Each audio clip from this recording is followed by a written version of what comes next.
Something happened at Skinwalker Ranch that nobody is talking about. The cameras stopped rolling. Experiments that had been running for months were suddenly halted. Crew schedules were wiped clean, and the silence that followed wasn't the comfortable quiet of a production break. It was the heavy silence of something gone terribly wrong. The timeline is crucial to understanding what happened. In late spring of last year, production was in full swing. The team had scheduled a series of experiments designed to test a hypothesis they'd been developing over multiple seasons, that specific locations on the ranch responded to electromagnetic stimulation in ways that suggested intelligence or at least complex reactive systems. Camera crews were on site daily. Travis Taylor and the scientific team were running constant tests. Eric Bard was analyzing data streams in real time. Dragon, the ranch's security chief, was monitoring the perimeter. Everything was normal. Then, on a Tuesday afternoon in early June, everything changed. Filming stopped mid-experiment. Not paused, stopped. Equipment was powered down. The crew was sent home, and the official explanation was deliberately vague. Technical difficulties requiring assessment. But here's what made people suspicious. Production crews know the difference between a normal pause and an emergency shutdown. In normal circumstances, you finish the day's shoot, wrap equipment properly, schedule the next session. This was different. Sources close to the production describe it as abrupt. One moment cameras were rolling, the next everyone was being asked to leave immediately. Experiments that had taken weeks to set up were abandoned mid-process. The crew schedules tell the story. Up until that Tuesday, every day for the following month was blocked for filming. By Wednesday morning, those schedules were completely cleared. No explanations, no new dates, just blank calendars and a memo about indefinite postponement pending further review. People who'd worked in television production for decades said they'd never seen anything quite like it. The speed, the totality, the lack of communication. Perhaps most telling was the simultaneous silence from everyone involved. Travis Taylor, who regularly engaged with fans on social media, went quiet about ranch activities. Brandon Fugel, the ranch's owner who'd been open about experiments, stopped discussing current investigations. Crew members who used to share behind-the-scenes photos suddenly posted nothing from the ranch. It was coordinated, deliberate, the kind of silence that comes with NDAS and serious legal implications. This wasn't planned downtime. Production breaks are announced. Seasonal gaps are expected. This was something else entirely. A full stop in the middle of active investigation, leaving equipment in place and experiments unfinished. Whatever happened that Tuesday didn't just pause the show. It changed the entire trajectory of how the ranch would be investigated going forward. The experiment that preceded the shutdown was relatively routine by Skinwalker Ranch standards. The team was conducting electromagnetic testing in an area known for high strangeness, using a combination of RF spectrum analyzers, magnetometers, and high-speed cameras. They'd done similar tests dozens of times. This should have been unremarkable. What made this different was the consistency of the anomaly. In past experiments, strange readings would appear briefly, spike, then disappear. Interesting, but inconclusive. This time, multiple instruments detected the same phenomenon simultaneously, not just one sensor malfunctioning or picking up interference. Every piece of equipment, calibrated independently, registered identical anomalies at precisely the same time. According to sources familiar with the data, the readings didn't match any known category. It wasn't standard electromagnetic interference from power lines or radio towers. The signature was completely different. It wasn't geological activity. Seismographs showed no corresponding movement. It wasn't atmospheric. Weather conditions were stable. And it wasn't equipment failure, because once they swapped in backup instruments, the readings continued unchanged. But here's what really disturbed the team. The anomaly had structure. It wasn't random noise or chaotic signals. It showed patterns. Repetition, sequences that suggested organization. One researcher, speaking anonymously, described it as looking less like natural phenomena and more like data transmission, as if something was broadcasting on frequencies they happened to be monitoring. The data was concerning because it didn't fit into comfortable categories. UAPs can be explained away as misidentified aircraft or atmospheric phenomena. Geological anomalies can be attributed to unique mineral compositions or underground structures. Electromagnetic interference can be blamed on equipment or distant sources, but data showing clear structure, perfect synchronization across multiple independent systems, and patterns that suggested intentional organization, that was something different entirely. This wasn't interesting data that would make for a compelling episode. This was concerning data that made scientists stop and reconsider whether they should be conducting these experiments at all. Because if something was responding to their tests, if something was broadcasting back, then the fundamental assumption underlying the investigation was wrong. They weren't just observing passive phenomena. They were were interacting with something active. The data review session that followed the experiment revealed something that shouldn't have been possible. Conflicting readings that violated basic physics were appearing simultaneously. Instruments detecting electromagnetic fields in ranges that should have required massive power sources, yet thermal imaging showed no heat signatures. Radiation detectors registering particles that left no trace on film or digital sensors. Audio equipment picking up frequencies below human hearing range, but sound pressure meters showing no corresponding waves. Scientists on the team started using a term they'd avoided throughout the entire investigation: impossible. Not unlikely, not unexplained, impossible, because the data sets were mutually exclusive. If instrument A was correct, instrument B's readings couldn't exist. If instrument B was functioning properly, instrument A's data violated known laws. Yet both were calibrated correctly, both were functioning as designed, and both were recording contradictory realities. Then came the detail that made everyone stop talking and start genuinely worrying. The signals didn't stop when they shut down the equipment. Standard protocol after capturing interesting data is to power everything down, verify the anomaly disappears, then power back up to see if it returns. This helps eliminate the possibility that your own equipment is creating the phenomena you're trying to measure. They shut down every piece of electronic equipment on the ranch. Generators, computers, sensors, everything. The baseline readings should have dropped to near zero. Instead, the signal persisted. Not as strong, but definitely present, which meant whatever they were detecting existed independent of their observation. It was there whether they were measuring it or not. And somehow, impossibly, their instruments were still detecting it even when powered off. But the truly disturbing realization came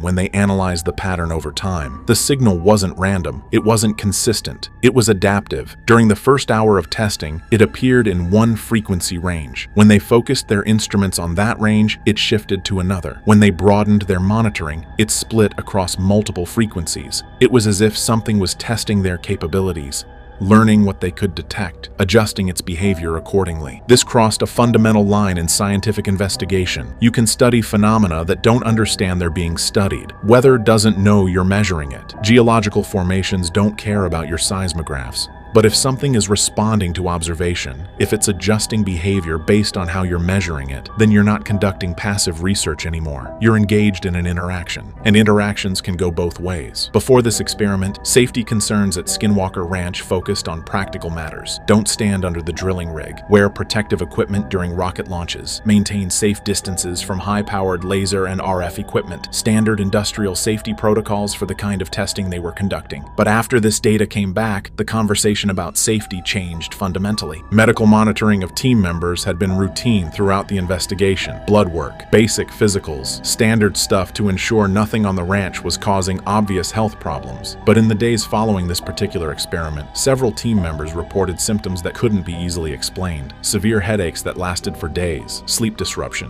vivid dreams that multiple people described in eerily similar terms, a general sense of unease that persisted even after leaving the property. One researcher described it as feeling watched, even at home, hundreds of miles from the ranch. Another reported technology malfunctions that started after the experiment. Phones dying randomly, computers crashing, electrical systems in his house behaving strangely. Were these symptoms connected to the experiment, psychosomatic responses to fear, or something else? The team couldn't say with certainty, and that uncertainty was itself concerning. Dr. Travis Taylor, who'd been advocating for increasingly aggressive testing to provoke responses, suddenly started talking about protocols and caution. Sources say he had conversations with Brandon Fugel about whether they were exposing the team to something they didn't understand and couldn't protect against. Not physical danger. You can wear protective gear and maintain safe distances. But psychological or neurological effects that might not show up on standard medical tests. The phrase that kept coming up in internal discussions was informed consent. Everyone on the team had agreed to investigate strange phenomena. They'd signed waivers acknowledging physical risks, but nobody had consented to exposure to something that might affect consciousness or cognition in ways medical science couldn't predict or treat. How do you get informed consent when neither you nor your subjects understand what you're dealing with? This was the moment when the investigation stopped being about discovery and became about exposure, about whether pushing for answers was worth potential harm to the people doing the pushing, and critically, about whether continuing to provoke responses was making things worse. Because if the phenomena could adapt, if it could respond, if it could somehow affect affect people even after they left the property, then every experiment wasn't just gathering data. It was escalating an interaction that nobody fully understood. Anyone who's watched the show closely over multiple seasons can see the shift. Certain locations on the ranch that were featured prominently in early episodes quietly disappeared from later investigations, not because they stopped being interesting, because they became too concerning to continue studying with cameras rolling and crew members present. One area in particular, a section near the East Field, was the focus of intense investigation in the first 2 seasons. High radiation readings, strange lights, equipment malfunctions, classic Skinwalker Ranch phenomena. Then, after a specific incident that was filmed but never aired, that zone was quietly removed from the rotation. Experiments started happening everywhere else on the property. That particular location stopped appearing in episodes. The official explanation, when fans noticed, was simple. They were exploring other areas of the ranch to get more comprehensive data, but people familiar with the production tell a different story. After the incident, a decision was made at the highest levels that this area would be monitored remotely only. No personnel on site during active phenomena, no film crews. The zone wasn't abandoned because it was uninteresting. It was cordoned off because it was too active. What makes avoidance revealing is context. Throughout the show's run, the team has deliberately put themselves in uncomfortable situations, flying helicopters in areas known for equipment failure, digging in zones with radiation concerns, conducting experiments that they knew might trigger reactions. These aren't people who scare easily or avoid risk. So when they collectively decide that a location is off limits for direct investigation, it tells you something significant happened there. Sources describe the incident that led to the decision as a near miss, not physical danger in the traditional sense. No one was injured, but something happened during filming that made everyone present extremely uncomfortable. Multiple crew members refused to return to that specific area. Insurance concerns were raised, and Brandon Fugel made the call that whatever data they might gather wasn't worth the risk to personnel. The lesson here is important. Some areas aren't off limits because they're empty or explained away. They're restricted because they're too full of activity that nobody wants to interact with up close anymore. Observation from a distance is one thing.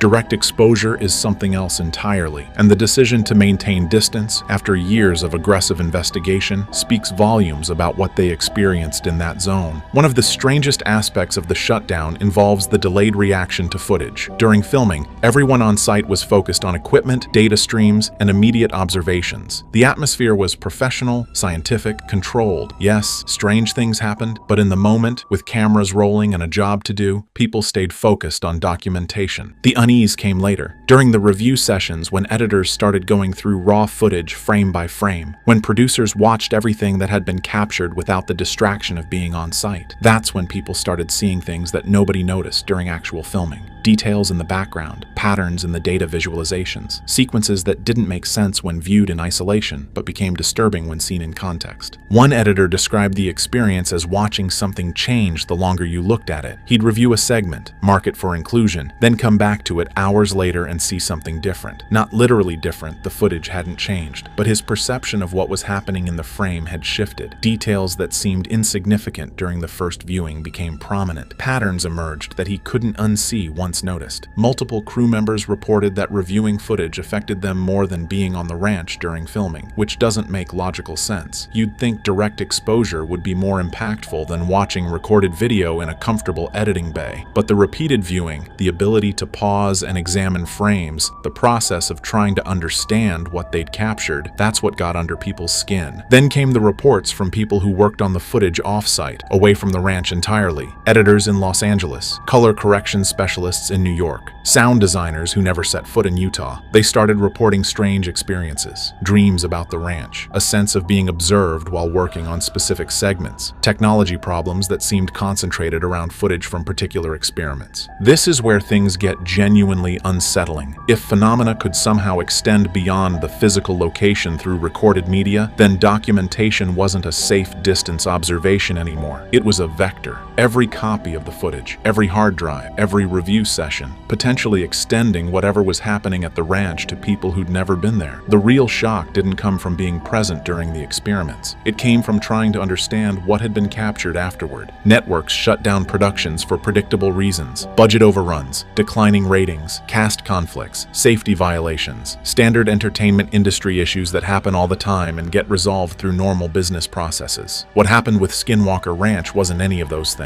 The show was profitable, ratings were strong, the team worked worked well together. By every conventional metric, production should have continued. But there's a difference between a ratings problem and a liability problem. Ratings can be fixed with better marketing or format changes. Liability issues, especially ones involving crew health and safety, require immediate action and careful legal review. When multiple people start reporting psychological effects, when medical concerns arise, when insurance companies start asking questions, that's when network executives get involved directly. Sources within the network describe a series of high-level meetings that happened in the days following the shutdown. Legal teams were consulted, insurance carriers were notified, medical professionals were brought in to evaluate crew members.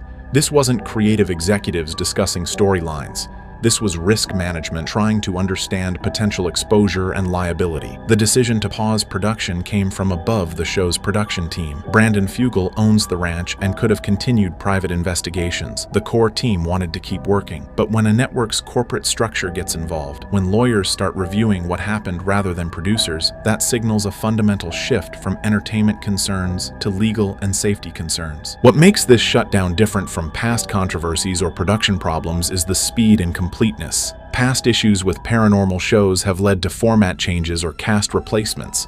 This led to a full stop. No announcements about retooling, no statements about when filming might resume, just vague mentions of technical issues and ongoing assessment, the kind of corporate language that indicates serious concerns being discussed privately while public statements remain deliberately uninformative. Someone higher up decided this shouldn't continue, at least not in its current form. Whether that decision was driven by genuine concern for crew safety, fear of legal liability, or something else entirely, we may never know. But the fact that it happened, that a successful show with strong ratings was shut down mid-season without clear explanation, tells you everything about how seriously this situation was taken at the highest corporate levels. Every reality show captures far more footage than ever makes it to air. For every hour of television, you might shoot 30 or 40 hours of raw material. Most of what gets cut is boring. Equipment setup, failed takes, conversations that don't advance the narrative. But sometimes footage gets cut for other reasons. Because it doesn't fit the show's format, because it raises questions the producers can't answer, because it's too ambiguous to include but too clear to completely dismiss. Skinwalker Ranch has an archive of footage that was never meant to be aired, experiments that produced results too strange to contextualize in a television format, moments where equipment behaved in ways that suggested either massive technical failure or phenomena beyond current explanation, crew reactions that were too genuine, too unsettled to fit the show's somewhat measured scientific tone. One particular piece of footage, described by multiple sources but never publicly released, shows an experiment where everything went wrong at once. Multiple equipment failures, data streams contradicting each other in real time, and in the background, something visible on thermal cameras that shouldn't have been there. Not a person, not an animal, something that registered heat in patterns that didn't match any known biological signature. The footage was reviewed extensively, enhanced, analyzed by multiple experts. The consensus was that it showed something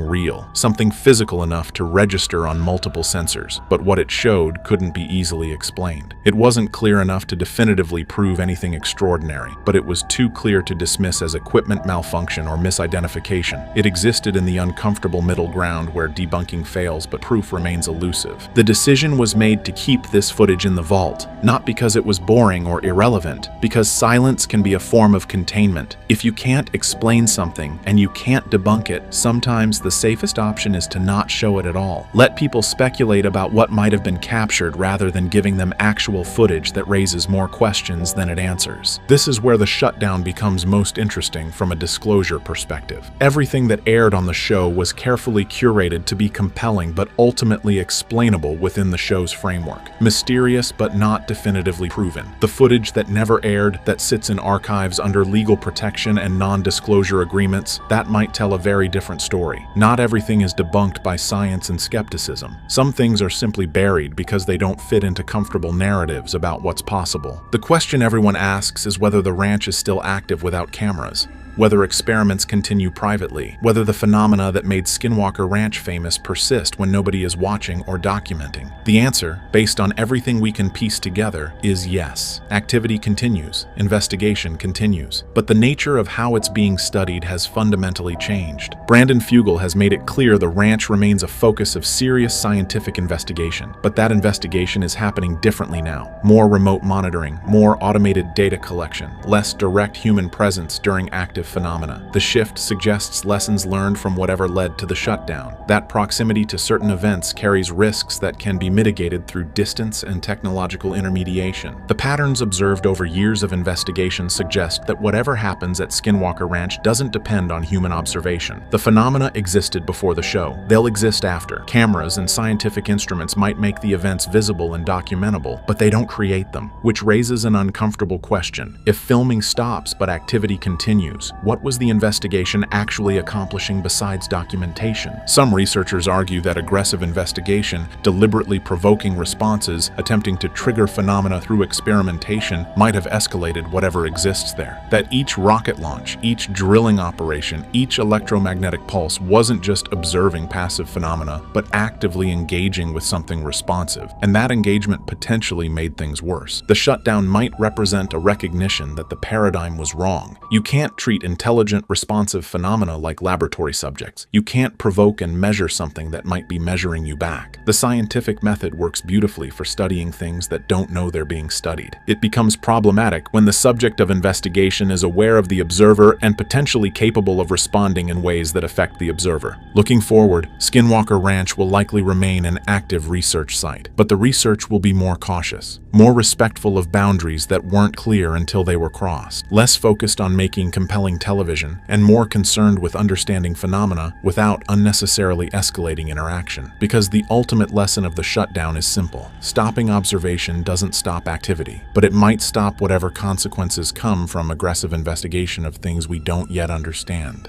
Chaos erupted on Skinwalker Ranch. Travis Taylor was rushed to the hospital after a violent, unexplained collapse that shook the entire investigation. Sensors spiked, the ground trembled, and a blinding flash tore through the east field before every camera went dark. Tonight, we uncover what really happened and why this incident changes everything. Subscribe, because what comes next is far more disturbing. The night had begun with nothing more than a routine sweep across the east field, the kind of quiet pass that usually settled the ranch before darkness tightened around the mesa. The monitors inside the command trailer glowed with steady, predictable readings, and the crew moved with the calm rhythm of practiced habit. But beneath that stillness, something else lurked. An undercurrent the valley had been holding all day, a pressure no one could name, yet every instrument seemed to fear. As the final light drained from the sky, the air thickened, turning sharp and metallic, as if the land itself was warning them to stop. Travis Taylor stepped outside to confirm an unexpected EM spike rising from the base of the mesa. It climbed with unnatural precision, pulsing in measured beats, each one stronger than the last. The crew watched him on the exterior cameras as he followed the readings deeper into the field, his silhouette cutting through the cold. A low vibration began to spread through the soil, rattling the tripods and rippling across the dry grass. Travis paused, raising his meter toward a shimmer drifting just beyond the ridge, an outline bending the air like heat above a furnace. Inside the trailer, Eric Bard called out that the signal was accelerating, sweeping across the spectrum in patterns the ranch had never recorded. The lights flickered, the screens smeared with static, and a sharp crack split through the comms channel. Travis's figure glitched once, then twice, before the feed froze completely. For several seconds, the cameras attempted to recover, struggling to resolve his location through a haze of distortion. When the image finally returned, the field was empty. Travis was gone, erased from the frame as if the night had swallowed him whole. The team tore through the corrupted footage, isolating whatever fragments survived the blackout. Most files were unreadable, cracked open by static, warped by a distortion that crawled through every pixel. But one sequence remained intact, long enough to reveal the final seconds before Travis vanished. The clip opened with the east field drenched in pale moonlight, the grass trembling as if stirred by an unseen wind. Travis moved toward a wavering distortion hovering several feet above the ground, its edges rippling in tight concentric rings. The air around it bent sharply, folding the horizon into a warped mirage that pulsed in perfect interval. Thermal imaging painted the anomaly in deep shades of blue and black, colder than anything naturally occurring on the ranch. Each pulse spread outward in a slow, deliberate rhythm, like a heartbeat echoing through the earth. Travis raised his instrument toward it, and for a moment, the distortion expanded, blooming outward like a translucent shell, before snapping violently back into a tight sphere. The sound on the recording fractured into metallic shrieks, the kind produced when reality itself is dragged across a jagged edge. Eric Bard froze the frame at the exact moment the anomaly flared. A single flash erupted, violent, silent, unnatural, bursting into a lattice of geometric patterns that flickered across the screen for less than a fraction of a second. The shape resembled a dome folding inward, collapsing into itself with predatory speed. Travis staggered, his outline breaking apart into stuttering fragments as the distortion swallowed the space around him. Then the footage collapsed entirely. The screen went white, then black, then erupted into streams of corrupted symbols that crawled across the monitors like living code. When the image finally returned, Travis was no longer in the frame.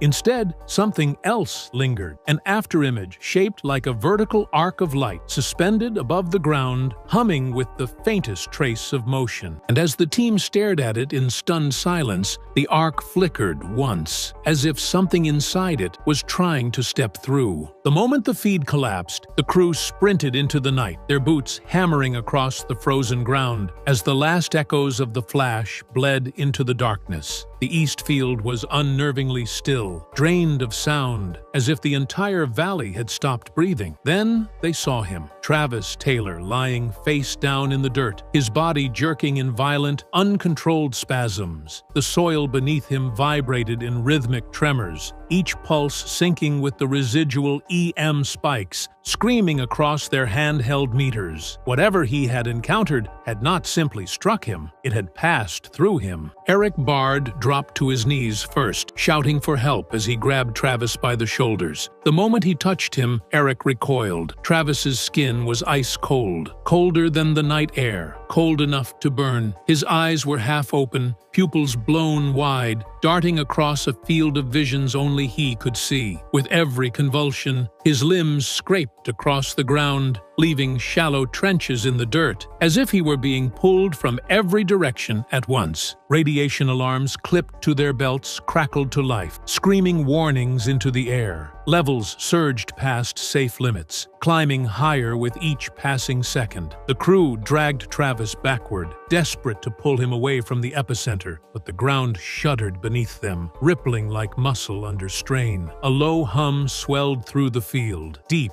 mechanical, sentient, vibrating through bone more than air. Travis's chest seized, and a thin wheeze escaped his lips, barely audible over the rising resonance. Then, for an instant, he stilled. Every tremor, every spike, every alarm went silent. His mouth opened slightly, as if gathering breath from somewhere distant, somewhere unseen. The crew leaned closer, waiting for any sign of lucidity, any whisper of recognition. What came out instead was a faint, ragged murmur. Just two words, fragmented by pain, strained through clenched teeth. It reached. His body convulsed again, harder than before, so violently the team could barely hold him down. And as the hum surged back through the earth, louder, deeper, hungrier, it became clear that whatever had touched Travis hadn't finished with him yet. By the time the ambulance doors slammed shut, Travis's condition had shifted from violent convulsions to a chilling, motionless stillness that unsettled even the paramedics. His pulse flickered in irregular bursts, racing one moment and collapsing the next, as if his body was struggling to sync with two rhythms at once. At the hospital, doctors surrounded him with hurried precision, cutting away his shirt to access his vitals, only to stop cold when the marks appeared. Thin, symmetrical patterns etched themselves across his chest and spine, glowing faintly beneath the skin like embers cooling in the dark. The shapes weren't burns, they were too clean, too deliberate, arranged in a geometry no injury could naturally produce. As the medical team worked, the monitors beside his bed began to stutter, their readings jumping in sharp, unnatural spikes. The heart rate monitor climbed in perfect intervals, 3 pulses, pause, 3 pulses, mirroring the same rhythm the ranch had recorded moments before Travis collapsed. Every machine in the room reacted at once, screens flickering, alarms chirping in discordant discordant cries. The staff exchanged uneasy glances, whispering about interference, but nothing explained why only the equipment surrounding Travis was affected. Hours passed, but he remained locked in a half-conscious haze, breathing shallowly, muscles twitching beneath the sheets. When nurses attempted to photograph the marks, the images came back distorted, smeared by streaks of light that bent across the frame. One technician swore she saw the patterns shifting, rearranging themselves like living circuitry beneath his skin. Then, just after sunrise, his body arched violently off the bed, eyes snapping open as every monitor flatlined for a single, deafening second. His lips parted, trembling as if some unseen force had pushed a message through him. And when the sound finally escaped, it wasn't a cry of pain. It was the same low, pulsing hum echoing from deep beneath the mesa. Back at the ranch, Brandon Fugel ordered an immediate lockdown, sealing off the east field before the first rays of morning light reached the mesa. The crew moved with a tense urgency, their faces drained and hollow from the night's chaos. Every instrument touched by the anomaly was quarantined inside the command trailer. Cameras with melted connectors, spectrometers frozen mid-reading, and hard drives that pulsed with corrupted data like infected organs. Eric Bard isolated the equipment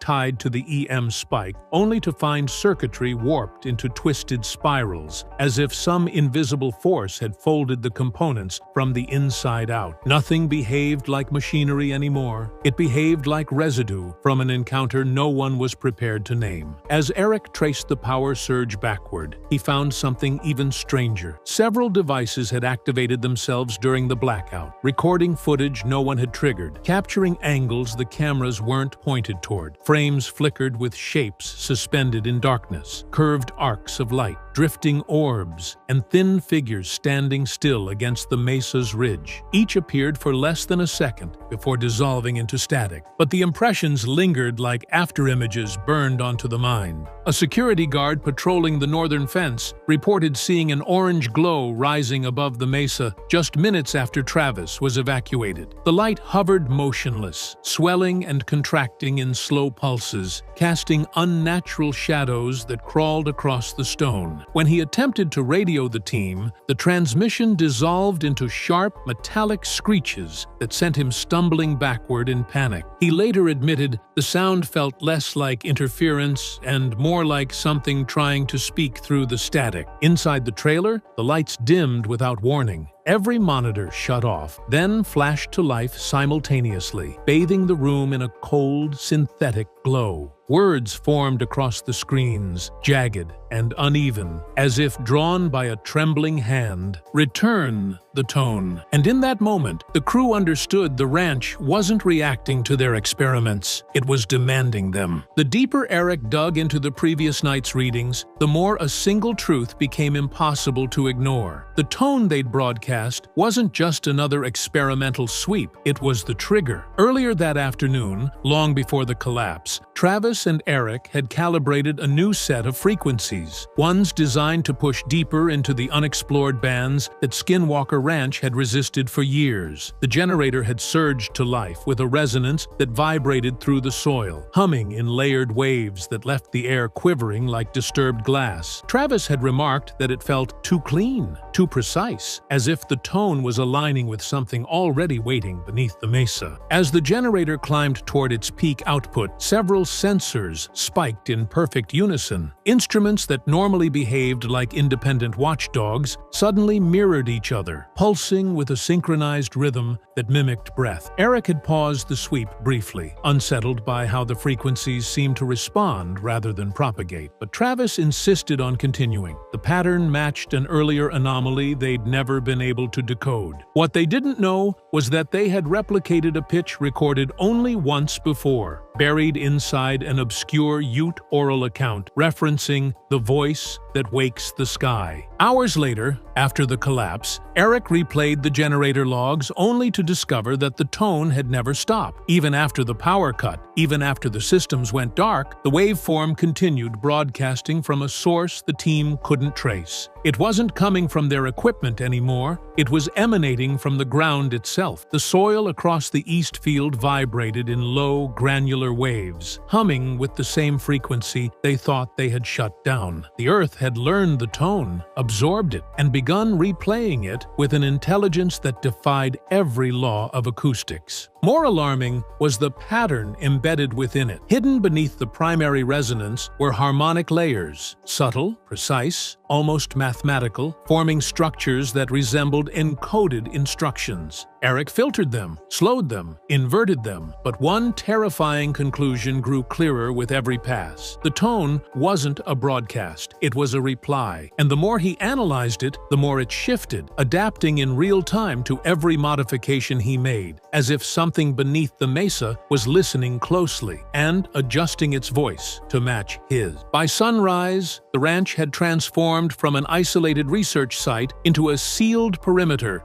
buzzing with quiet authority. Without warning, a convoy of unmarked black vehicles rolled through the front gate, their engines idling with a low, predatory rumble. Men in dark jackets stepped out with disciplined precision, carrying cases marked only with coded labels and radiation insignias. No introductions, no explanations, just a terse directive to Brandon Fugel. All experiments were to cease immediately. Their presence was not a suggestion. It was an intervention. Inside the command trailer, the air tightened as the new arrivals examined the damaged equipment piece by piece. They spoke in clipped technical bursts, referencing classifications the ranch team had never heard. One specialist studied the melted circuitry of the tone generator and muttered that the distortion pattern did not conform to known environmental stressors. Another scanned the corrupted hard drives and frowned at data signatures that appeared to regenerate even while disconnected from power. Twice, they asked Eric to explain how the devices had continued recording without batteries. Twice, he had no answer. The unmarked team moved next to the external sensor array, reviewing the moment Travis collapsed. They replayed the final frame repeatedly, the vertical arc of light suspended above the soil, flickering with an internal motion too complex to be an artifact. One agent requested the raw thermal files, and when he saw the geometry of the anomaly, its symmetrical pulse, its cold, deliberate structure, he drew a slow breath and whispered to his partner, "We've seen this formation before?" He refused to elaborate. Outside, near the fence line, another pair of operatives examined the patch of ground where Travis had fallen. They swept handheld detectors across the soil, watching the needles jitter and spike in jagged, unnatural patterns. One asked how long Travis had maintained direct proximity to the anomaly. When Brandon answered 30 to 40 seconds, the man stiffened. "That exposure level isn't survivable," he muttered, not realizing his words carried back to the team still inside the trailer. But their questions shifted from scientific to surgical. They wanted timestamps, angle logs, biometric readouts, anything that documented the exact moment the light engulfed Travis. They wanted to know what he said, what he touched, what he might have carried out of the field without realizing it. And when they learned the symmetrical marks on his chest were still pulsing in the hospital, their expressions changed from rigid professionalism to something colder, recognition. One agent pulled Brandon aside, lowering his voice to a warning barely above a whisper. "Nothing on this ranch is random. Whatever he encountered didn't just strike him, it interacted with him." He paused, eyes fixed on the mesa, like it was watching him back. Then came the question that froze Brandon in place. How long was he exposed to the entity? For nearly 12 hours, Travis drifted in a twilight state, neither conscious nor fully gone, his breathing shallow, his muscles twitching in brief, involuntary spasms. Doctors monitored him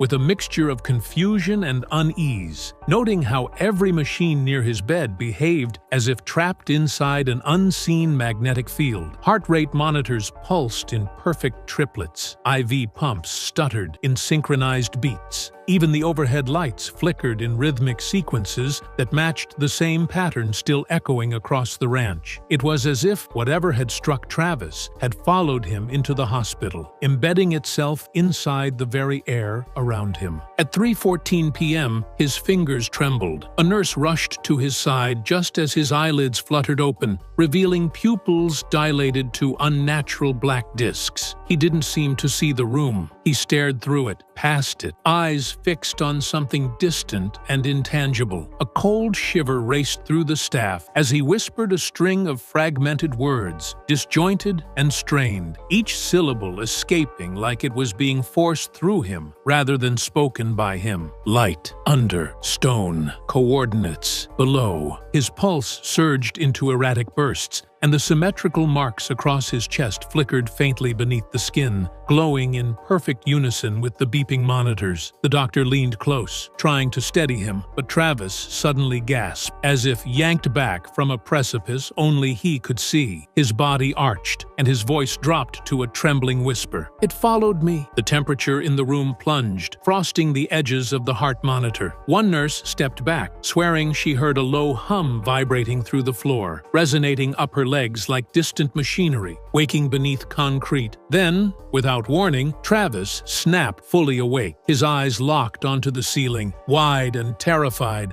as if recognizing a presence hovering just above him. Breathing in ragged bursts, he grabbed the doctor's sleeve with surprising strength. "Is the tone still playing?" he demanded. Before the doctor could answer, every machine in the room flared at once, screens brightening into blinding white as a deep pulsing vibration tore through the walls. And for the first time since the incident, Travis began to cry. At the ranch, the quiet should have returned with Travis gone, but instead, the land behaved like a wounded animal, restless and alert. Hours after the ambulance disappeared down the dirt road, the sensors spread across the east field activated on their own. Their displays flickered to life without power commands, broadcasting the same 3-beat pulse that had haunted every experiment leading up to Travis's collapse. The readings didn't drift or fade. They strengthened, growing sharper, louder, more deliberate, until the entire data board inside the command trailer pulsed in a synchronized throb, as if mimicking a heartbeat deep beneath the mesa. Eric Bard paced between monitors, tracing the signals as they drifted along the ridgeline. Their origin point was impossible, buried somewhere inside solid rock. The ground outside trembled in shallow shivers that rattled the tripods and sent dust sliding off the trailer roof. Even the animals sensed the shift. Cattle refused to graze near the fence line, gathering instead in tight circles with their heads fixed toward the mesa, lowing in anxious, guttural tones that echoed across the valley. Local residents began calling the ranch within minutes. Some reported silent orbs drifting above the canyon,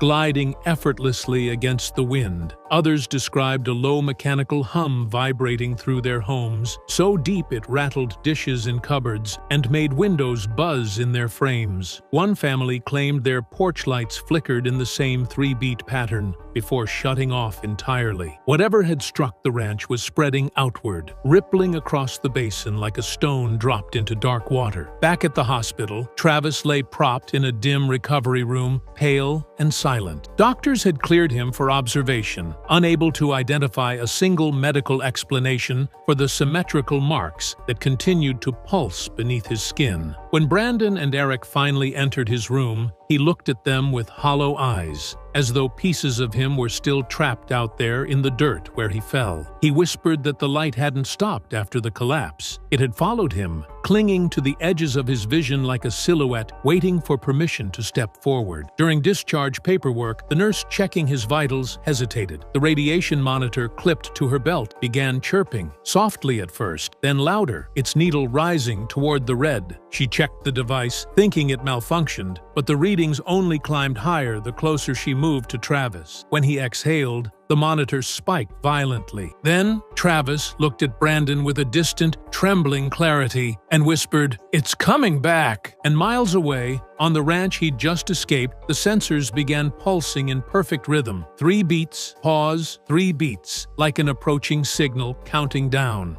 The Secret of Skinwalker Ranch became History Channel's biggest hit. 6 successful seasons documenting the unknown with real science and PhD researchers. Season 7 began filming April 2024. Episodes aired weekly. Then suddenly, after episode 7, everything stopped. No new episodes, No explanation. 4 months of complete silence from Brandon Fugal and the team. Fans demanded answers. Where is Season 7? Subscribe, because yesterday Brandon finally revealed everything. Dr. Travis Taylor was hospitalized with life-threatening radiation exposure. The team discovered an underground chamber 147 feet down containing ancient technology. The EPA quarantined the site. Insurance was revoked. Production halted immediately. This wasn't a creative break. This was an emergency shutdown. Brandon just told the complete truth about what really happened. And it's more serious than anyone imagined. The Secret of Skinwalker Ranch premiered on March 31, 2020 on History Channel and immediately became the network's highest-rated series. Brandon Fugal, a real estate billionaire from Utah, purchased the infamous 512-acre property in 2016 for $4.5 million. He assembled a team of legitimate scientists with impressive credentials. Dr. Travis Taylor, an astrophysicist and Pentagon consultant who worked on classified UAP programs. Eric Bard, a principal investigator and geologist. Thomas Winterton, the ranch superintendent who lives on the property. And Caleb Bench, the ranch manager who operates heavy equipment. For Season 7, Brandon brought in Dr. Jim Segala, a physicist specializing in radiation monitoring, to replace team members who had departed. What separated this show from typical paranormal television was its scientific credibility. These weren't ghost hunters with EMF meters. These were PhD-level researchers using peer-reviewed methodology and state-of-the-art equipment. Brandon invested over $2 million annually in research. The phenomena documented were verified multiple times before being claimed. UAPs tracked on military-grade radar systems, radiation measured with calibrated scientific instruments, electromagnetic anomalies verified by independent experts, GPS time dilation effects documented repeatedly, and cattle health issues monitored by licensed veterinarians.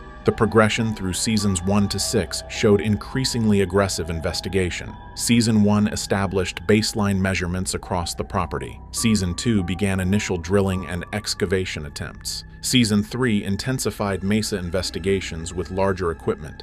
Season 4 focused heavily on the Triangle area. Season 5 discovered an underground cavity using ground-penetrating radar. Season 6 began aggressive experimentation, pushing boundaries further than ever before. Each season became progressively more invasive, building towards something significant that the team sensed was approaching. Season 6 ended with concerning developments that should have served as warnings. Radiation levels were steadily increasing across certain areas of the property. Multiple team members were being physically affected by the investigations. Travis experienced unexplained burns on his skin after certain experiments. Eric suffered severe headaches following investigations in specific locations. Equipment failures became increasingly common, with expensive scientific instruments being destroyed mysteriously. UAP activity became more frequent and appeared more responsive to the team's experiments, as if something was actively reacting to their presence and activities. Brandon had invested over $12 million in the ranch since purchasing it in 2016, with additional millions spent on cutting-edge research equipment, top scientists, and sophisticated monitoring systems. He had promised complete transparency to the public, repeatedly stating, "We'll show everything we find," and building a reputation on honesty and refusing to sensationalize discoveries. Season 7 planning began in early 2024 with the most ambitious investigation yet. Major excavation at Homestead 2, following an underground anomaly detected by ground-penetrating radar showing a metallic signature 150 feet below the surface that was clearly not a natural formation. The team was determined to finally reach it. The Episode 8 investigation was scheduled for May 2nd to 3rd, 2024, as a 2-day intensive excavation at Homestead 2. The team was following an electromagnetic anomaly detected 150 feet underground. Previous drilling attempts at this location had mysteriously failed with equipment breaking unexpectedly, but this time they brought a larger commercial drill rig and better equipment. Travis was determined, "We're reaching that anomaly this time." The full team assembled on site with Brandon Fugal supervising, Dr. Travis Taylor leading the scientific team, Eric Bard managing the excavation operation, Dr. Jim Segala monitoring radiation levels with specialized equipment, Thomas Winterton coordinating logistics, and Caleb Bench operating the heavy drilling machinery. The full camera crew documented everything. 12 people total were on site. Everyone wore radiation badges and safety protocols were thoroughly reviewed before beginning. Drilling began at 8 a.m. on May 2nd. Progress was slow but steady through the hard rock. By noon, they had reached 50 feet depth. By 4 p.m., they were at 100 feet, approaching the target depth. Everyone was excited. believing they were finally going to see what had been hidden below for possibly centuries or millennia. The first warning signs appeared at 4:30 p.m. Dr. Segala's radiation monitoring equipment began alarming. Background radiation was increasing from the normal 0.1 millisieverts to 0.5 millisieverts. While not immediately dangerous, the unusual pattern of increasing radiation as the drill descended deeper was concerning. "We're getting close to something," Segala announced. Travis made the decision to continue drilling. "We've come this far." At 5:47 p.m. at a depth of 147 feet, the drill suddenly hit void space and dropped through into a cavity below. The team's excitement was immediate. "We're through." But then multiple radiation alarms began screaming simultaneously. Dr. Segala's equipment was maxing out, showing readings of 50 millisieverts, then 100 millisieverts, then climbing rapidly past 500 millisieverts. Segala was yelling, "Everyone back now," as the team retreated from the drill site. Against Segala's urgent warnings, Travis insisted, "We need to see what's down there." He ordered a camera to be lowered into the drilled shaft using remote operation from a safe distance. The camera descended 147 feet down into the unknown cavity as Travis watched the monitor intently, then whispered, "Oh my God." The camera revealed a large underground chamber, approximately 40 feet across, with walls that appeared metallic rather than natural rock. The surfaces were smooth with geometric patterns covering them. A central object was visible in the chamber, glowing faintly, the clear source of the radiation. This was technology, not geology. Then, catastrophically, radiation levels suddenly doubled to over 1,000 millisieverts, an immediately life-threatening exposure level. Dr. Segala's equipment began failing from the intensity. He screamed, "Shut it down! Shut it down!" But Travis was frozen watching the screen, refusing to pull the camera. "We need to document this." Brandon intervened forcefully. "Travis, we're leaving now." At that moment, Travis suddenly stumbled, grabbing his head and saying, I can't see right." He fell to his knees. Eric caught him as Travis became semi-conscious. His radiation badge had turned completely black, indicating severe overexposure. "Get him to the truck," someone yelled. The emergency evacuation began immediately. Travis was immediately loaded into a vehicle with Eric driving frantically toward the highway to meet the ambulance. A 911 call was placed simultaneously. "Radiation exposure emergency. We have a man down." An ambulance was dispatched with a meeting point coordinated on the highway. The nearest hospital was 40 minutes away. During the drive, Travis was drifting in and out of consciousness. Eric was terrified, repeatedly saying, "Stay with me, Travis." Travis's symptoms en route were alarming and textbook acute radiation syndrome, severe headache, nausea with violent vomiting, vision problems with difficulty focusing, and confusion with disorientation. Eric documented every symptom for the medical team. Travis's radiation badge showed exposure exceeding 800 millisieverts, a potentially lethal dose that could cause permanent damage or death. They met the ambulance on the highway 25 minutes from the ranch. Paramedics immediately took over Travis's care, starting IV fluids and administering oxygen. His vital signs were concerning, with blood pressure dropping and heart rate dangerously elevated. The ambulance rushed to the hospital with Eric following closely behind in his vehicle. Hospital arrival occurred at 7:23 p.m. The emergency radiation protocol was activated immediately. Travis was taken directly to a specialized decontamination area. Blood work was rushed for complete cell count analysis. A radiation specialist was called in from Salt Lake City and would be flying in overnight. Travis was stable, but listed in critical condition. The diagnosis confirmed acute radiation syndrome. The estimated exposure was 750 to 850 millisieverts, which is significantly above the safe annual limit, but fortunately below the definitely lethal threshold. However, cell damage was highly likely. Long-term effects remained completely unknown at this stage. Travis required hospitalization for a minimum of 72 hours observation, though it could extend to weeks depending on his body's response. Brandon arrived at the hospital at 9 p.m., overwhelmed with guilt. "This is my responsibility," he kept saying. Travis was hired by Brandon, investigating Brandon's property, following Brandon's directives. "I put him in danger." Brandon made an immediate decision right there. "Production stops now. effective immediately. The rest of the team was also checked for radiation exposure. Eric Bard had received 150 millisieverts of exposure. Dr. Jim Segala measured 180 millisieverts. Both levels were above safe limits but not immediately life-threatening. They were hospitalized overnight for observation and released after 24 hours. The camera crew had minimal exposure since they were positioned further from the drill site and were all released the same night. Travis's wife Karen was called immediately and flew out from Alabama, where the family lives. Their children were informed that their father, a successful PhD scientist and Pentagon consultant, was now hospitalized from radiation exposure while investigating paranormal phenomena. The family began questioning everything about Travis's involvement with Skinwalker Ranch. The critical 72-hour observation period began. Cell counts were monitored every hour. Travis's white blood cell counts were dropping, indicating bone marrow damage from the radiation. Day 2 brought continued severe nausea. Day 3 showed slight improvement. Day 4 showed stabilization. Travis was finally released after 6 days in the hospital, but ongoing monitoring would be required for months or potentially years. The long-term prognosis included increased cancer risk elevated for his lifetime, possible fertility issues, and potential cognitive effects that wouldn't be known for months or years. The drill site remained a crisis after Travis's evacuation. The hole was still open to the underground cavity, with radiation continuing to emanate at over 500 millisieverts directly at the site,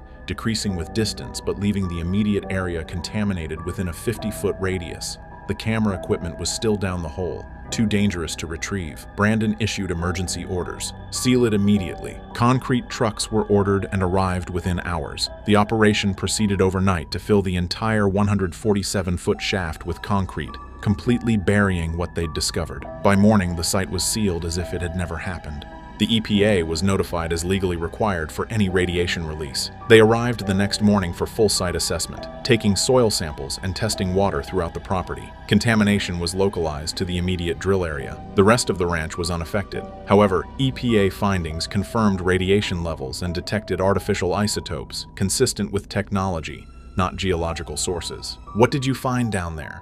they asked. Brandon couldn't fully explain. The EPA established a quarantine zone with 100-foot radius from the sealed drill site, marking it with yellow caution tape and radiation warning signs. No entry was allowed for a minimum of 30 days until radiation decay could be measured. The ranch was partially closed for the first time in its history. The film crew was severely shaken. "Travis almost died," they kept saying. Several quit immediately, stating, "Not worth it." The remaining crew demanded better safety protocols or threatened to walk. Union involvement was mentioned. Thomas Winterton, who lives on the property with his family, was deeply concerned. "Is my family safe?" he asked. Radiation monitoring equipment was immediately installed at Homestead 1, his residence, with readings checked hourly. He seriously considered evacuating his family from the ranch. Caleb Bench, who had operated the drill equipment, was worried about his own exposure. His radiation badge showed 75 millisieverts, above normal but below immediately dangerous levels. As a young man wanting a family someday, he had serious fertility concerns. "Is it worth it?" he questioned. Brandon faced a critical decision point on May 4th, 2024, just 2 days after the incident.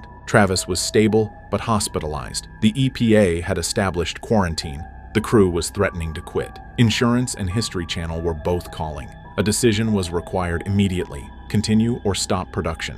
Brandon was required to report the incident to the insurance company within 24 hours. The report described radiation exposure injury, triggering a workers' compensation claim as Travis began filing for medical coverage. His medical bills were mounting rapidly, potentially reaching $500,000 or more. An insurance investigator was dispatched immediately to the ranch. The investigator arrived May 5th and interviewed the entire team, reviewed all safety protocols, examined radiation badges, and requested all footage of the incident. The focus quickly centered on decision-making. Who authorized continuing despite warnings? Dr. Segala had clearly told them to stop, but Travis insisted on continuing, and Brandon allowed it. Liability appeared clear. The insurance company's position hardened quickly. A letter arrived May 8th stating, "Coverage suspended pending investigation." The claim cited the reckless endangerment clause. Intentional exposure to a known hazard voids the policy. Future claims were denied. Season 7 filming had no insurance coverage whatsoever. Brandon's financial exposure became massive. Travis's medical bills became his personal responsibility with no insurance coverage. A potential lawsuit loomed if Travis chose to sue for negligence.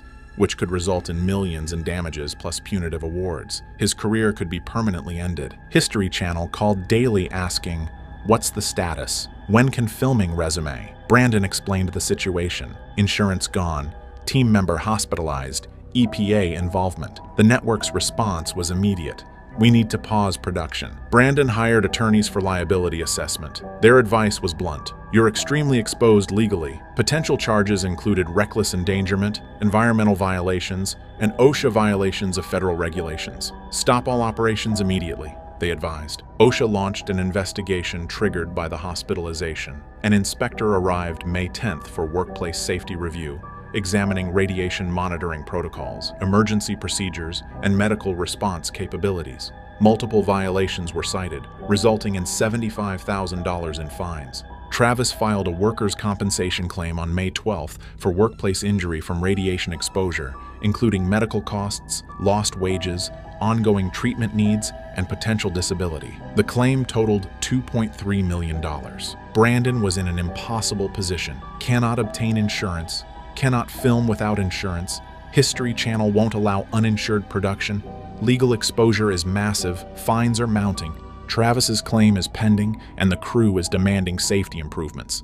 There was no clear path forward to continue. Before evacuation, the camera captured 8 minutes inside the underground chamber. Travis later reviewed the footage from his hospital bed along with Eric and Brandon. What they saw defied simple explanation. The chamber was roughly circular, approximately 40 feet in diameter with a dome-shaped ceiling reaching 15 feet high. The walls had a metallic appearance, clearly not natural rock or concrete, but an unknown material with smooth surfaces throughout. Geometric patterns covered the walls completely in precise mathematical sequences that were not random but appeared deliberately designed. The patterns were repeating and similar to crop circle designs but rendered in 3 dimensions. They glowed faintly, either bioluminescent or powered by some unknown energy source. The central object stood approximately 8 feet tall with a cylindrical shape and metallic surface. It appeared to be rotating slowly, or perhaps that was an optical illusion. This object was clearly emitting the radiation that had exposed the team. It was obviously technology, not any natural geological formation. Eric's analysis was definitive.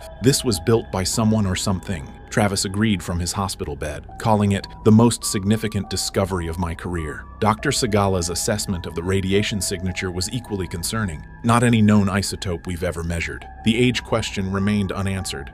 Soil layer analysis suggested the chamber had been there for centuries, possibly even millennia, predating modern human civilization. Who built it? When? Why? The purpose remained completely unknown. Most concerning was that it appeared to still be functioning after potentially thousands of years. The power source was unknown. The purpose was unknown. But it was actively operating and extremely dangerous. Had drilling activated it?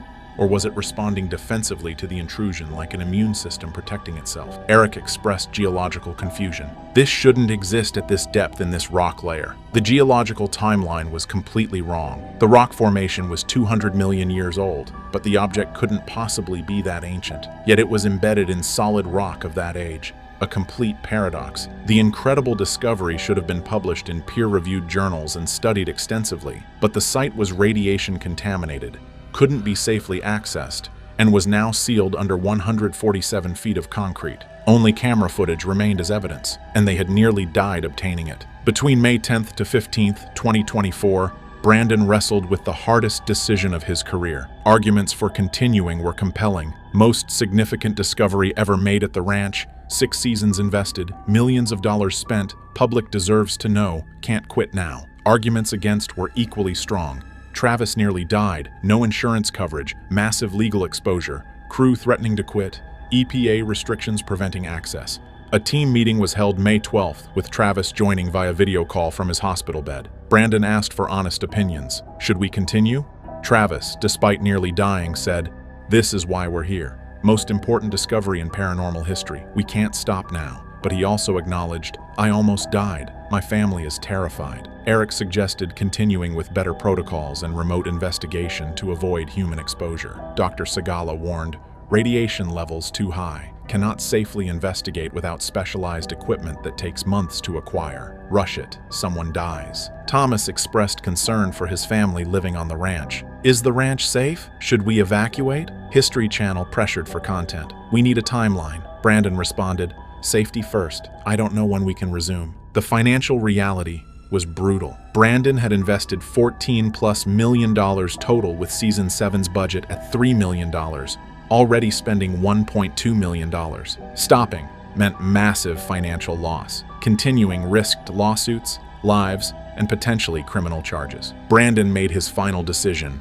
May 15, 2024. Halt production indefinitely. I cannot in good conscience put my team at risk for a television show. Money isn't worth lives. He called History Channel that afternoon. We're stopping effective immediately. The network was shocked. For how long? Brandon replied. Until it's safe. I don't know when. The network pressed. We need to discuss this. Brandon stated firmly, non-negotiable. Episode 7 aired May 21st, 2024. The last new episode. Weeks of reruns followed with no announcement. Legal counsel required team silence. Brandon stopped posting entirely. Fans speculated wildly. Show canceled? Team member injured? Some theories were surprisingly accurate. Travis was released May 8th and returned to Alabama. Fatigue persisted, headaches continued, but cell counts slowly improved. Insurance negotiations dragged through August. Medical bills reached $680,000, with Brandon paying personally. The EPA extended quarantine to 90 days. Brandon questioned everything. Was this worth it? Yesterday, Brandon finally spoke publicly. He revealed everything. Travis's exposure, the underground discovery, insurance denial, EPA involvement, why production halted, safety over content. Travis has mostly recovered, with cancer risk elevated for life. Insurance settled in August with strict conditions. EPA lifted quarantine September 15th. The drill site remains permanently sealed. Season 7 officially ended at episode 7. Season 8 is greenlit for January 2025 with mandatory safety protocols. Medical personnel required, radiation limits enforced, no drilling without permits. Brandon reflected, I pushed too hard. Travis paid the price, could have died. We found something incredible, but it nearly killed us. Season 8 is coming, but we'll be more careful. Whatever's down there has waited millennia. It can wait until we're ready. Skinwalker Ranch owner Brandon Fugal finally addressed the moment that nearly ended the investigation for good. In a rare unscripted statement, he admitted there was a point during excavation beneath the mesa when the team encountered something so unnatural, so reactive, that he immediately ordered the dig to stop. According to Fugal, the discovery posed unpredictable consequences and should have never been disturbed. Camera feeds were cut, thermal data confiscated, and the area sealed. Subscribe for the full breakdown, because what he just revealed changes everything. For months, the team at Skinwalker Ranch monitored unexplained interference patterns beneath the southern edge of the mesa, patterns that didn't match naturally occurring geological movement or standard electromagnetic fluctuation. The sensors, buried across multiple depth points, began registering rhythmic pulses at precise intervals, almost like something cycling or responding from below. At first, it was shrugged off as instrumentation error. But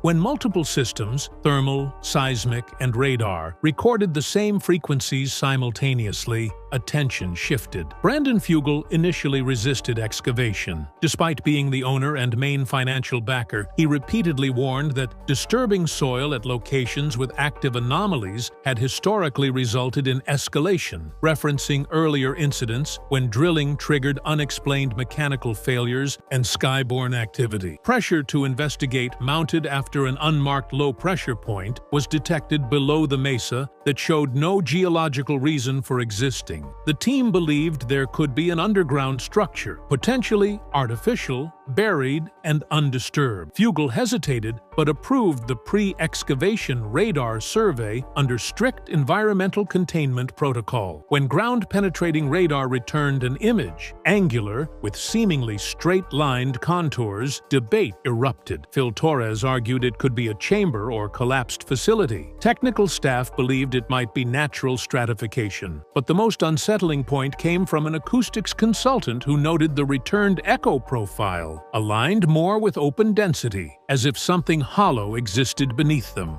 Several advisors suggested pausing. A Ute tribal liaison quietly recommended avoiding that specific area, recounting generational warnings tied to that stretch of the mesa, stating, "The ground remembers what's placed in it." Fugel considered canceling, but after multiple failed attempts to explain the readings conventionally, he reluctantly authorized Stage 1 soil removal under daylight supervision only. The first dig was shallow, controlled, minor, and monitored live. Nothing unusual occurred, but as depth increased past the first meter, the anomaly reacted differently. Equipment stability dropped sharply, sensors failed to recalibrate, and the pulse pattern intensified. From that moment, the team believed they might not just be uncovering something, but possibly interacting with it. And as they moved deeper into the earth, reactions intensified. The moment the ground shifted was coming, and no one was ready. The excavation entered its second stage at 10:03 a.m., under strict control and supervised by both geological and technical personnel. With the initial meter cleared, everything appeared stable. Instrumentation still flickered occasionally, but no obvious environmental hazards emerged. A light wind moved through the canyon. Crew members later noted that it felt deceptively calm, as if the location was waiting. As the excavator dug past the 2-meter depth, however, the sensors, previously pulsing at irregular intervals, suddenly began registering at exact 10.6-second cycles, active across multiple platforms simultaneously. This forced the team to pause and recalibrate. The calibration failed. Drone reconnaissance was deployed next, but both drones experienced unexpected downward thrust, even with stable weather readings. Flight logs showed artificial interference, manipulating altitude controls. The machines struggled to ascend more than 10 feet above the dig site. Engineers assumed electromagnetic disruption, but Phil Torres privately suggested something in the ground seemed to be pulling, as though resisting aerial observation. The digging resumed manually to avoid triggering automated system reactions. By late afternoon, the exposed area revealed discolored soil compressed into distinct layers, unnaturally flat, not consistent with natural sedimentation. A geologist pointed out faint trace elements of compounds that should not exist at that depth unless introduced artificially. The moment that raised the most concern came when a contractor accidentally placed his gloved hand against the soil deposit. He reported feeling a low-frequency vibration in his sternum, like a heartbeat inside rock. He removed his hand instantly and claimed his chest felt tight for several minutes. Data collected from localized ground sensors at that exact moment registered a 0.2 microtremor, despite no seismic activity recorded within 200 miles. Phil requested deeper core sampling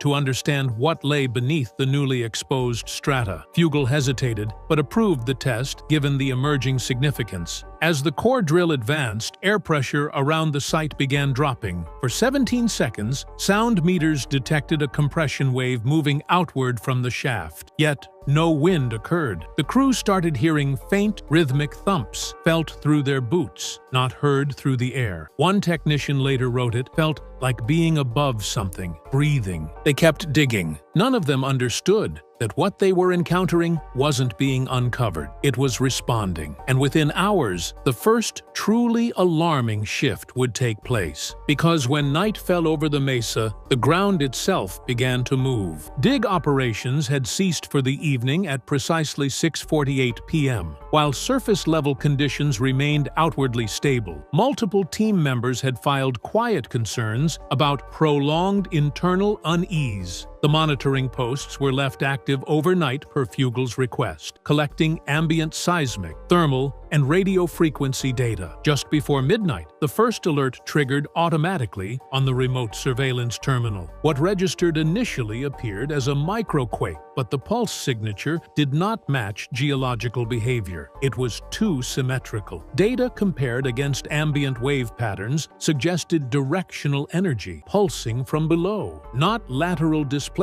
typical of seismic motion. Phil was the first to return to the dig site, arriving with a field technician. The air was unnaturally still. Visual observation showed no shifts on the surface, but when logging sonar returned, what they saw was described as subsurface volumetric fluctuation, a slow slow uplift followed by a subtle release, spaced exactly 11 seconds apart, as if the Earth itself were exhaling and inhaling. Jessica arrived moments later and noted the ground felt slightly warm despite temperature drops at night. Instrument readings showed a localized heat difference of 4.2 degrees, confined to a 21-foot radius directly around the excavation pit. The team activated ground microphones to isolate the source of the pulses. What came through was unlike anything logged on previous investigations. Instead of chaotic interference or audio warping, the signal was uniform, repetitive, like coded vibration. A field acoustic analyst later noted it resembled resonance intended to stabilize mass, not disperse it.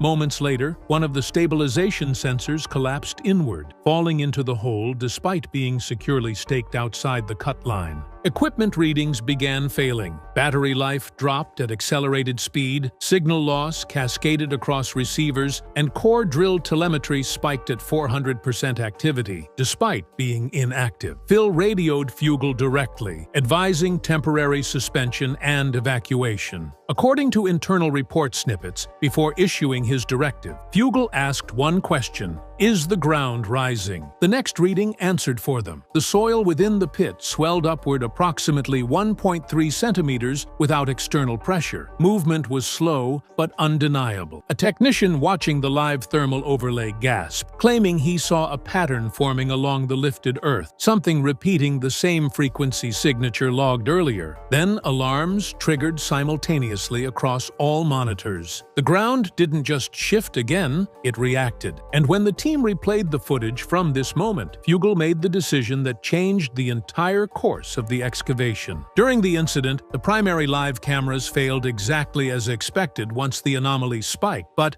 an auxiliary security feed stored on an off-network recorder kept running. It wasn't part of the official telemetry grid and only existed as a backup, intended for visual asset security. Hours later, when the crew reviewed the footage, nobody expected to see anything beyond static. What they found instead became the most alarming piece of visual evidence ever recorded at Skinwalker Ranch. At 11:53 p.m., as the soil rose and then slowly settled, the camera captured a distortion forming just beneath the excavation rig. It appeared as a faint compression ripple, followed by a sudden pull inward, like mass was consolidating in a localized pocket. Infrared overlay, for a split second, registered a human-sized void occupying the exact center of the pit. But unlike regular temperature anomalies, this one showed no heat signature, no reflection, and no surface disruption. It appeared, stabilized momentarily, and then sank deeper, as if aware of observation. Slow-motion audio sync revealed a harmonic tone that flickered precisely when the distortion appeared. One analyst said the anomaly looked like something under the soil was testing the surface tension, not breaking through, just applying pressure. When replayed with contrast enhancement, it appeared that faint branching cracks formed cyclically in the dirt, not random patterned, suggesting controlled stress. That's when Brandon Fugel, watching remotely, uttered the words later repeated in confidentiality: "Shut it down! We should have never dug there." The excavation officially ended in that moment, but the ground did not stop reacting. The moment the auxiliary feed was replayed and the anomaly's behavior confirmed, Brandon Fugel arrived at the control hub unannounced. Witnesses describe him as unusually calm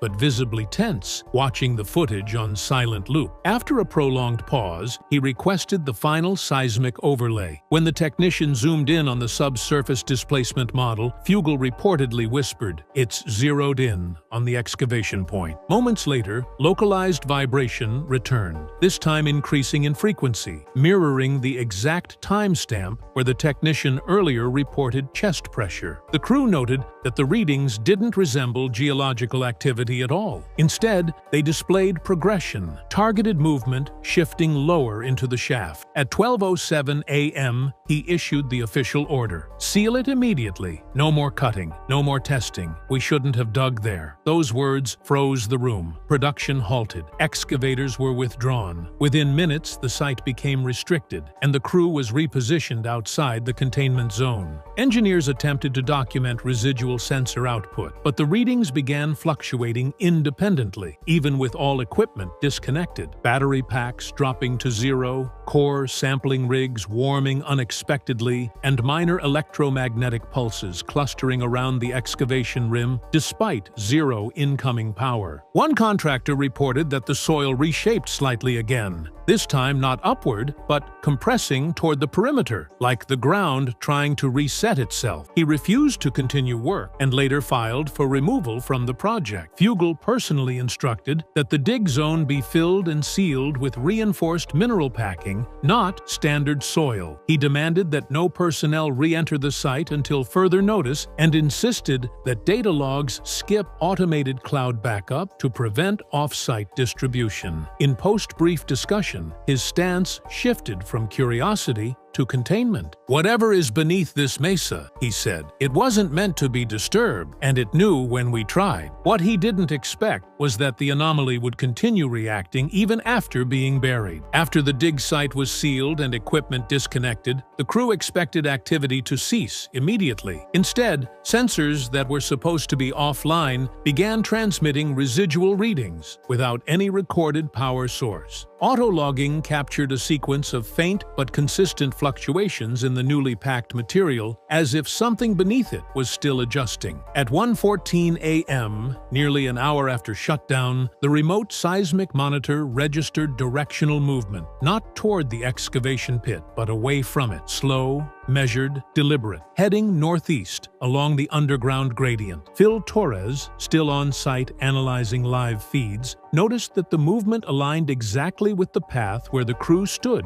during their final minutes at the pit. Heat void signatures ran parallel to footprints captured earlier that afternoon. Forensic technicians later confirmed a 0.8-degree drop in temperature within those exact coordinates, like something was tracing the path back. One analyst noted the pattern mimicked human pacing. What alarmed the team wasn't the shift itself. It was what happened when they reviewed thermal scans from the moments after sealing. The mass didn't just move beneath the earth. It elevated slightly, creating a spectral impression hugging the underside of topsoil. It followed where people had stood, pausing for seconds at points where crew members reported anxiety earlier in the investigation. At 1:26 a.m., a ground microphone, left unintentionally active, captured a low, gliding frequency that corresponded directly with the seismic shift. It wasn't random. The pattern matched the timing of the technician's heartbeat from the collapse event hours earlier. That's when the medical lead advised temporary withdrawal, stating, "If this thing can align to someone's physiology, we may not be at risk from proximity, but from recognition." The crew cleared the zone completely by 1:40 a.m., but the scans continued recording movement beneath the mesa. And by morning, at least one team member would admit they didn't sleep, not because of what they saw, but because of what they felt might leave the ground next. By morning, the excavation site showed no visible disturbance. The seal packing appeared intact. No instruments triggered alarms. On the surface, it looked as if nothing had happened. But the change didn't come from beneath the mesa. It came from the people who'd been closest to it. Within hours, 3 crew members reported deep chest pressure, not pain, but a sensation described as like gravity pulling into my ribs. One technician said he could still feel the rhythmic pulses they'd detected underground, even though no monitors registered ongoing anomalies. Another admitted he avoided stepping anywhere near the dig site, despite no logical reason, stating bluntly, "It feels like standing over something that remembers you were here." During medical assessment, mild tremors were observed in 2 individuals when shown footage of the excavation area. Even without sound, their heart rates accelerated in perfect sync with the timestamp where ground displacement had been detected the night before. A visiting analyst confirmed that even reviewing still images triggered physiological responses consistent with anticipation stress. No one wanted to use the word fear, but more than one admitted to feeling recognized. Psychological observations documented recurring dreams reported by 2 crew members. Both described being beneath the soil, aware of moonlight above them but unable to reach the surface. One wrote privately that they woke, believing they heard the ground breathing through me. Neither returned to the mesa that day. Brandon Fugel suspended all subterranean operations indefinitely, stating that future investigations would avoid direct intrusion of ground-level anomaly. He reportedly told senior staff, "Whatever was under us, interacting with it may have allowed it to interact with us." What he didn't disclose publicly was that the anomaly had not fully receded,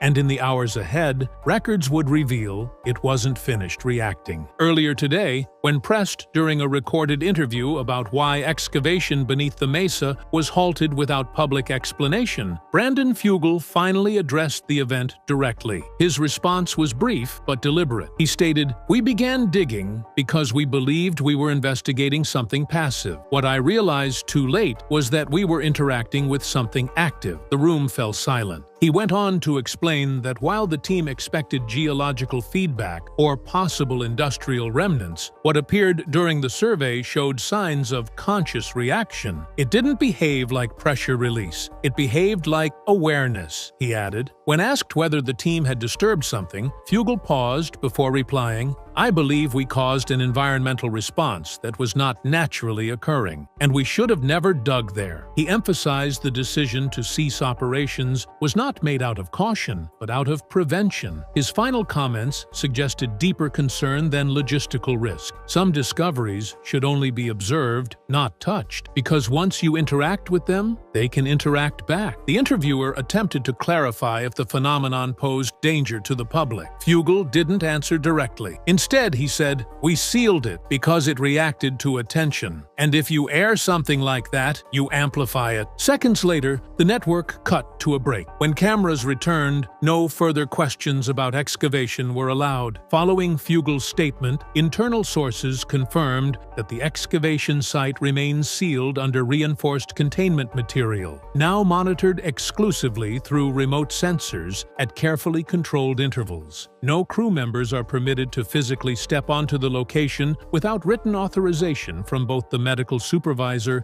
and Fugel himself. Even then, conditions stipulate daylight-only presence and zero soil disturbance. Recent reports state that new anomalies continue to register intermittently. Subtle changes in ground density patterns, low-frequency audio traces, and occasional microfluctuations in thermal readings. None have escalated beyond initial thresholds, but analysts note that each event spikes when historical footage from the dig is reviewed in proximity to the mesa. Production officials have quietly moved excavation operations to alternate areas with less sensor interference. Equipment originally used in the dig has been isolated in storage and flagged with a limited exposure protocol, meaning only designated personnel can access the machinery, and only while monitored. 2 technicians who experienced post-digature symptoms are no longer active on the project and requested assignment removal, citing prolonged internal dissonance. While no official statement links these symptoms to the excavation, multiple internal memos acknowledge persistent effect markers. To date, there are no plans to resume digging at the site. Future investigations will rely solely on above-ground scanning and atmospheric tracking. In a closed meeting, Fugel reportedly said,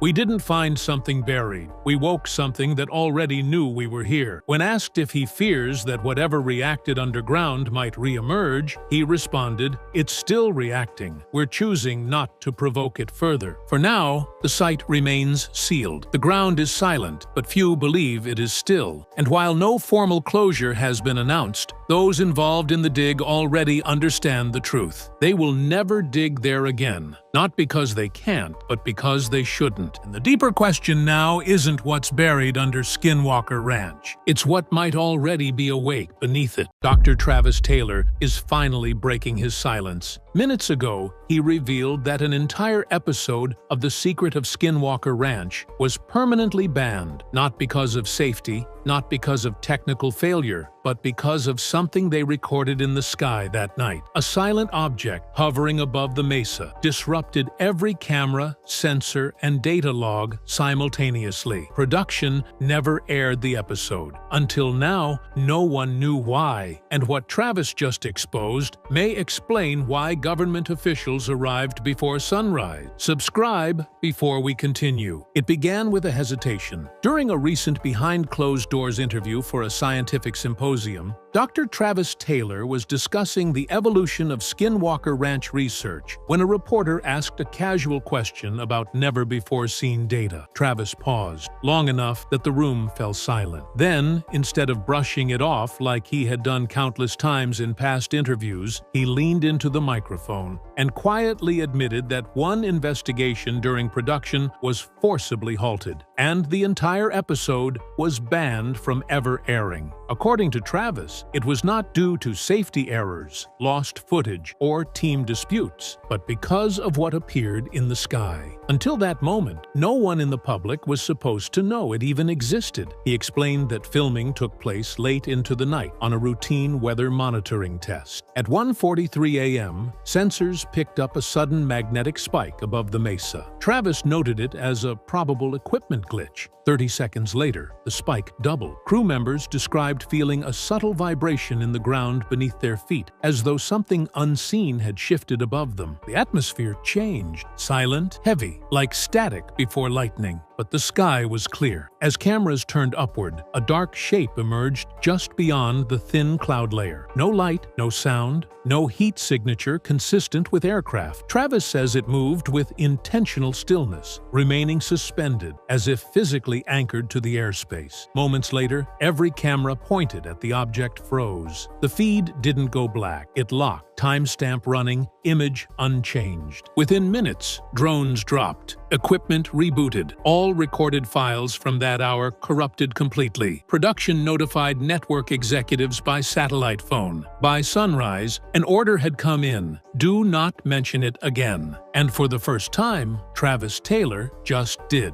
According to Travis, what made that night so disturbing wasn't just the unidentified object floating silently above the mesa. It was how impossible it was to scientifically categorize. At first glance, the team suspected an experimental military drone or satellite flare. But the object seemed to generate no thermal trace, no transponder signal, and exerted sudden localized electromagnetism without registering any known propulsion. The data captured in the first 18 seconds before the equipment failure reflected directional interference, almost like targeted pressure applied to specific camera angles. It reacted to being observed, Travis stated. He claims they captured a split-second frame before system lock, a shape almost disc-like, but appearing semi-translucent, as if light warped around it. The absence of heat signature puzzled him most. If it was metal, we'd see thermal buildup. If it was plasma or energy-based, there would be dissipation. This was neither. Moments after the still image was frozen, several team members reported experiencing short-term disorientation. One crew operator described it as "my depth perception twisting inward." Another, usually skeptical, claimed a high-frequency ringing sound for nearly 40 seconds that didn't register on any device. The stationary weather sensors, however, spiked into what Travis described as vector disturbance frequencies, anomalous readings known to mimic gravitational variation. What terrified them wasn't that something was there. It was that whatever it was knew they were watching it. Instead of retreating or accelerating like objects have been seen doing before, it held its position mid-air, as if absorbing data from them. Electricity in the generator surged, cameras glitched in rotation.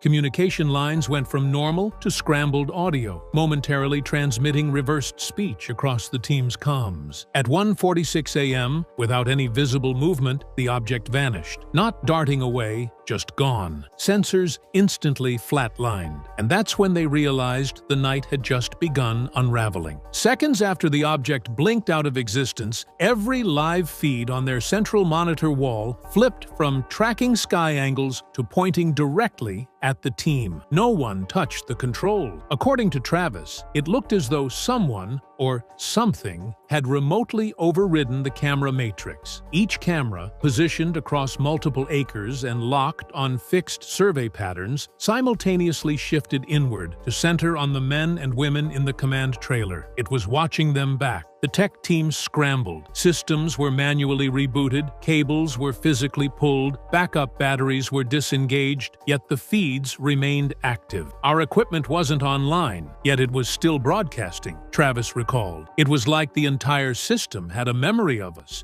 even after it was dead. Audio clips recovered later were far worse. A total loss of radio communication occurred for 2 minutes and 24 seconds. But during that blackout, static wasn't silent. Instead, fragments of conversations, their own voices from earlier in the evening, began playing back, distorted and reversed, as if mocking them. One clip repeatedly looped Travis's earlier statement: "We must observe without interfering." Only the playback distorted it into something horrifying. "We observe, you interfere." Temperature inside the trailer dropped 15 degrees in under a minute. Cold, without wind or reason. The generator outside surged erratically. Several crew members described feeling as if an invisible pressure pressed against their chest, making breath difficult. A seasoned military contractor, normally composed under stress, abruptly exited the trailer without explaining why and refused to return for the remainder of the night. When the camera feeds finally cut to black, one screen, just one, remained lit. It showed an infrared silhouette standing approximately 40 yards from the trailer, not moving, no heat output, just an outline of a figure-shaped void. Travis stepped outside to confirm visually. There was nothing there, yet inside, the image stayed on screen until all power died. That was the moment he realized this wasn't just technology failing, it was being controlled. After the camera feeds cut to black and the silhouette vanished from the infrared monitor, the team retreated from the trailer, rattled but trying to regain control. Travis, always the scientific anchor, ordered a full reset of the command center. Backup power was initiated using portable generators, and 3 researchers attempted to re-establish baseline communications with the off-site monitoring facility. What happened next pushed the team from shaken to deeply disturbed. At precisely 2:13 a.m., while rebooting the external tracking system, the FLIR, forward-looking infrared, unit atop the ridge locked onto a moving target without user command. Startled, the tech team watched the object return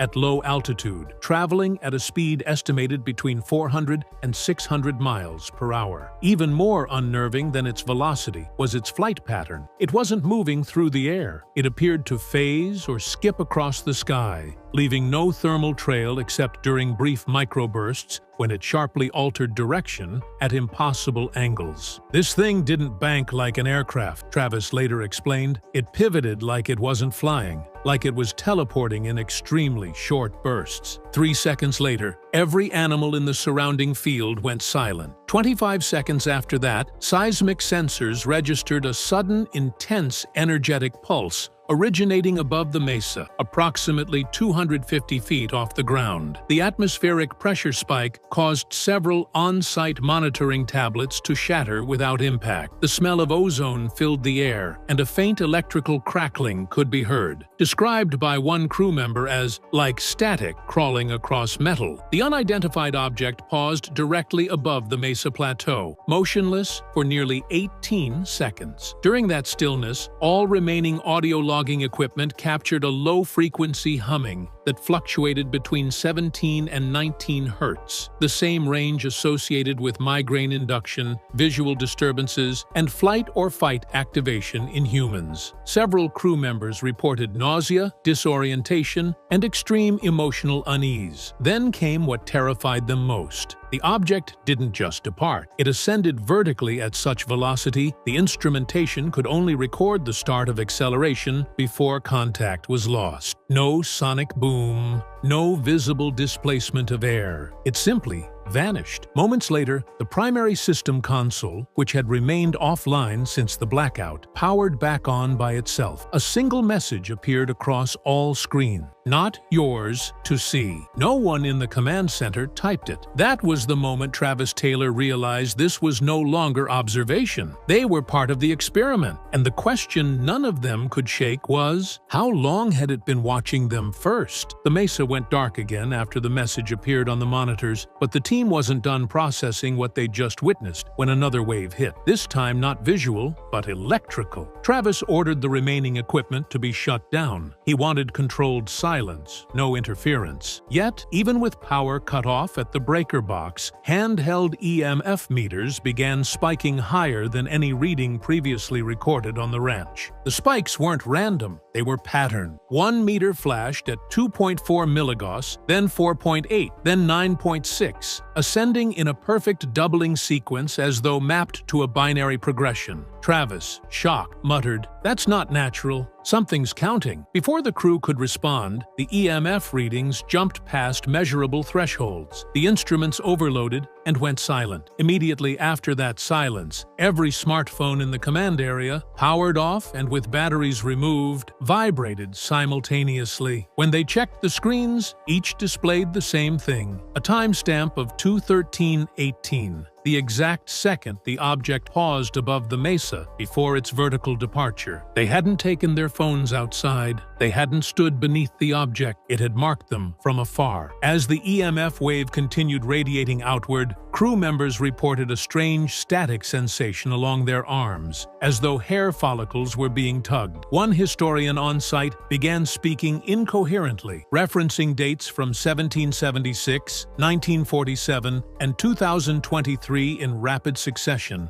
none of which connected coherently. Another researcher suddenly vomited without showing any symptoms moments prior. Several described the sensation of pressure inside their ears, as though they'd entered a deep underwater descent. The most unsettling response came from a former military intelligence officer assigned to observe the ranch operations. He froze in place, eyes unfocused, and whispered, "It's testing our reactions. It's seeing how far it can push." When asked what it was, he blinked, regained awareness, and claimed no memory of speaking. Travis later theorized that the surge wasn't merely energy, it was directional stimulus, something probing both physiology and cognition. Minutes after the wave dissipated, a geologist monitoring subterranean channels reported a sudden pressure flux beneath the mesa, the same pattern observed before past anomalies involving cattle decompressions and light beam anomalies. The implication chilled Travis more than anything else that night. Whatever was above wasn't just affecting electronics, it was probing the people, testing what the human threshold was, and the energy signatures indicated one alarming truth, that whatever they encountered was not leaving. It was repositioning, waiting, or worse, preparing for the next escalation. Following the EMF surge, the research team was advised to suspend investigation and evacuate until conditions stabilized. Travis, however, insisted they review all data before leaving the property. "If we walk now without understanding what just happened," he said, "we may never get another chance." It would be a decision that many on the crew later regretted. At approximately 3:07 a.m., they attempted one final sweep of the mesa access point. 3 team members, including Travis, stepped outside the command trailer with handheld detection gear and radiation counters. Temperatures were stable. EMF was no longer spiking. But the moment they passed beyond the floodlight's perimeter, their radios crackled. Not with static, but with their own voices from earlier that day. One transmission repeated a phrase that Travis had uttered during routine setup hours earlier. "If tonight is quiet, we look deeper." Except the playback warped it. "If they're quiet tonight, we go deeper." The distinction hit hard. As they neared the mesa's shadow line, the ridge monitoring unit, completely disconnected since the blackout, activated on its own. A deep,